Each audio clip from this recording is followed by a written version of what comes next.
Hello, my name is Abby and I'm a current sport and exercise science student at Loughborough University, and today I'm going to be talking to you about GCSE options and giving you my best advice on how to choose your GCSEs and any common questions that people have. So the first question I'm going to answer is, do my GCSE options affect my university chances? So most universities will ask for a specific English or maths grade depending on the course.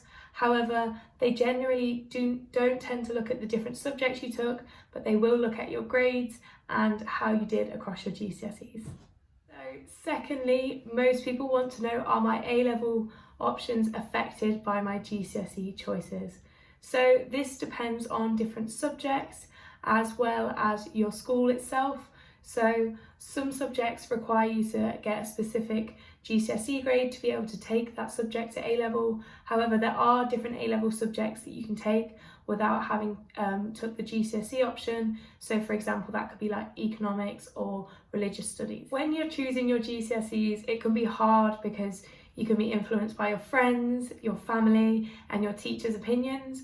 But personally, the best advice I can give is go with the subjects that you enjoy the most.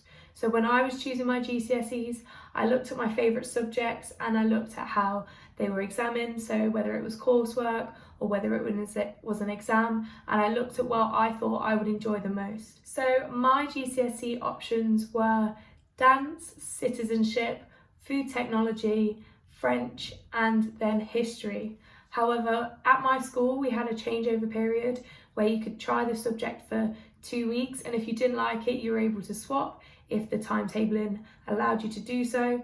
So for me, I chose history initially, but then after the first week or so, I decided to swap to PE, and that has really influenced my future career as I went on to do PE at A-level, and then I went on to do sport and exercise science at university. So this is a really good example of me choosing a subject that I really enjoyed, as I looked at the PE syllabus and what was included, and I really like the biology side but also the practical element of GCSE PE. Another piece of advice I could give you is try not to be influenced by your friends.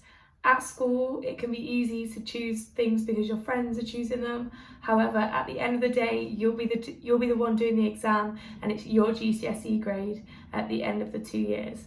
So make sure that you're choosing subjects that you will be motivated to be putting the work in, and you'll be motivated to be studying hard in the lesson. Another piece of advice I could give is work backwards. So this sounds a little bit silly to start off with, but if you go to a university website and you look at a degree you think you might want to do, and then look at the requirements for that degree, so whether that's you need a science subject at A-level or you might need an English subject at A-level, and then look at your school and what GCSEs that you need to take to be able to do that A-level. So for me, I looked at science degree courses, and most of those required a science at A-level, which meant that when I was choosing my GCSEs, I had to make sure that I was choosing the triple science option. One last piece of advice I think is really important when you're choosing your GCSE options is to keep your subjects broad and your options open. So by choosing a range of different GCSEs, you'll have variety within your lessons, but as well you'll have a big array of choices you'll be able to choose from after your GCSEs.